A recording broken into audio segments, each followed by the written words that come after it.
welcome back from farm to home. I am here and I'm going to teach you guys how to make this delicious sweet treat from our #1 California ag commodity, dairy products.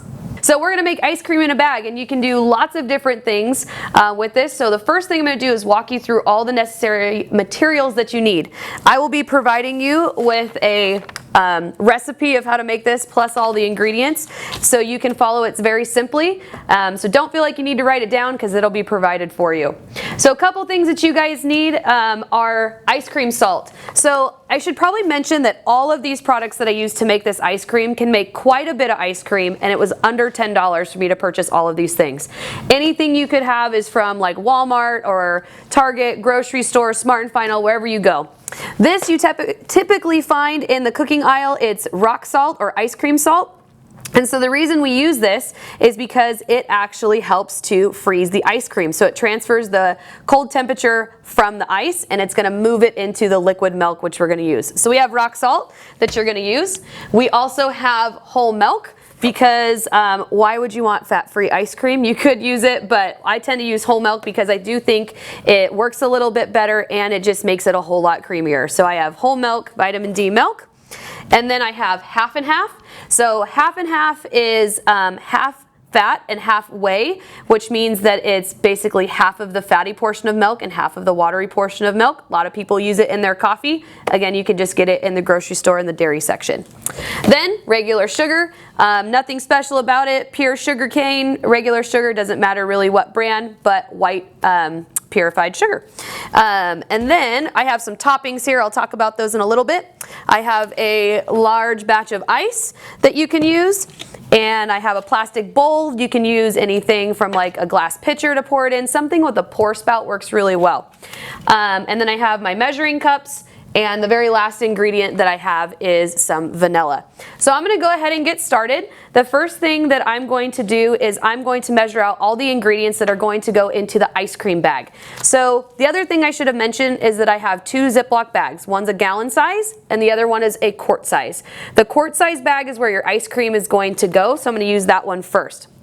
Super important thing to note, the ones that have the double zip are the ones that work the best because you don't want any salt water mixture to get into your ice cream. So the ones that have like the zipper that goes on top, the one that moves across, not the best one for this because those tend to leak a little bit. So we're going to use this one first, but I'm going to mix everything in this bowl and then I'm going to pour it into the bag. So the very first item I'm going to add is my sugar, and you need 1/4 of a cup of sugar. So that 1/4 of a cup, you want to make sure that you measure it very evenly. I'm going to kind of shake it out, and then I'm going to dump it into that bowl and set that to the side. The next thing I'm going to use is 1 teaspoon of vanilla extract. Now it's really important to not overdo it on vanilla because vanilla extract is a super strong extract, so I'm going to make sure that I don't overdo it. And you notice that I'm pouring everything over the bowl. I'm sure that your parents or whoever's kitchen you're doing this in would appreciate that. And I always tell my students and my kids, make sure you put the cap back on so you don't spill things. I have toddlers at home, so it gets a little bit messy. The next thing I'm going to do is I'm going to take my whole milk, vitamin D, and I'm going to put 1 cup of that. So 1 cup is going to go into the bowl. And of course you could always increase these portions if you would like to increase them, but this would just make kind of a single or a double serving. So I'm going to put that to the side. And then I'm going to go ahead and use the half and half, and just like the whole milk, you're going to use 1 cup of half and half. So I'm going to pour that in. Again, I'm holding it over the bowl, and I'm going to pour that in.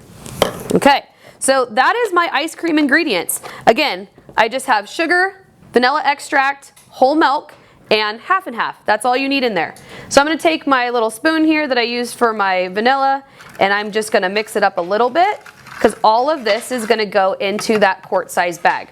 It's really helpful if you do this with somebody else, or if you had this like in one of those glass pitchers that has a pour spout, that probably works the best, but any bowl really works. You could even mix it in the bag. I just tend to think it works a little bit better to pour it in. So I'm going to pour that in really carefully. And I want to make sure that I get all the sugar in there because that's what tastes good and everybody wants, is the sweetness.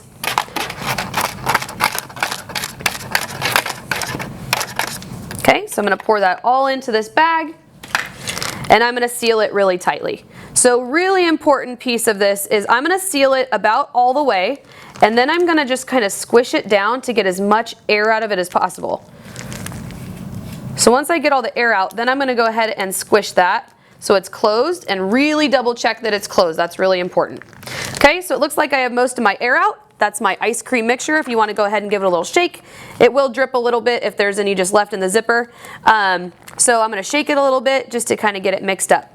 The last thing I'm going to do just to make sure that I protect my ice cream is I'm going to tape the top of it. This keeps any water and rock salt from getting inside. So I'm going to just put this across the entire top, and I'm going to fold it up and over.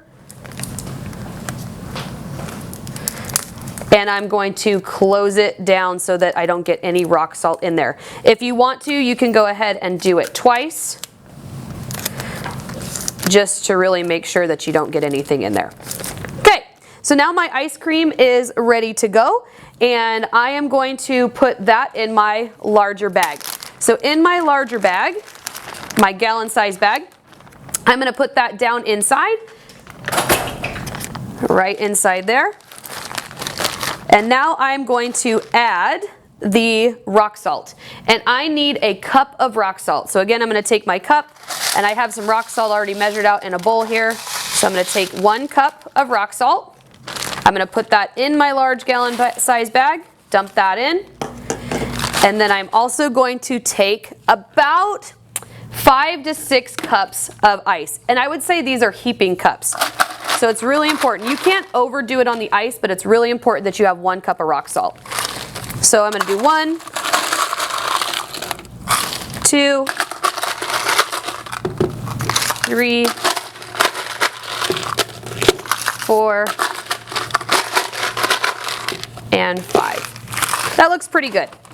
So I think 5 would be okay for this mixture.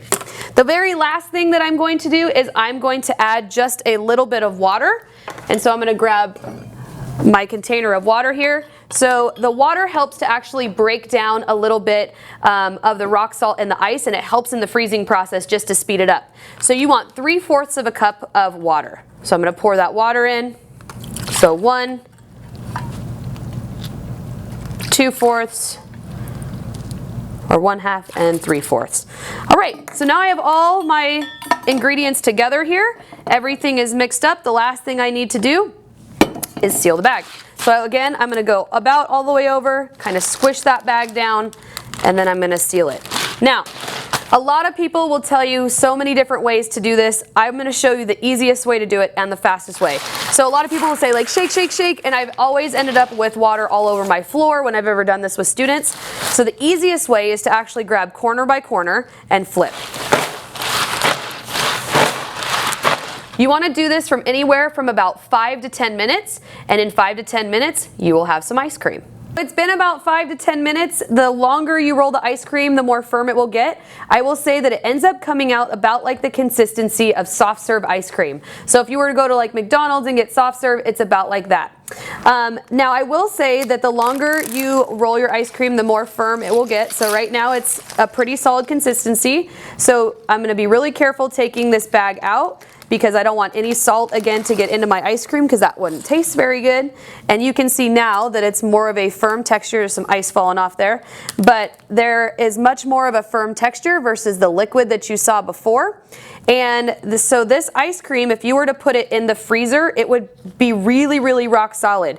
And so if you want it a little bit firmer, you either want to eat it right away, which why wouldn't you not want to eat it right away? Or you could put it in the freezer, because it does make quite a bit. So I'm going to go ahead and open this up, take my tape off, and I'm going to pour it back into this bowl. Again, try not to get the outside of the bag, so I'm just going to kind of squish it into the bowl here. That makes quite a large bowl of ice cream. And so you have some ice cream here that you're able to eat. You can add whatever toppings you want. I'm going to add my favorite, which are Reese's Pieces. So I'm going to add that to the top. You could add things like sprinkles, Whatever you want, it is your ice cream. You can do whatever you want. A lot of people will add in chocolate syrup and you can mix it that way. Try it with chocolate or strawberry milk and see what you come up with instead of the regular whole milk. I hope you guys enjoyed this. Have fun eating your ice cream.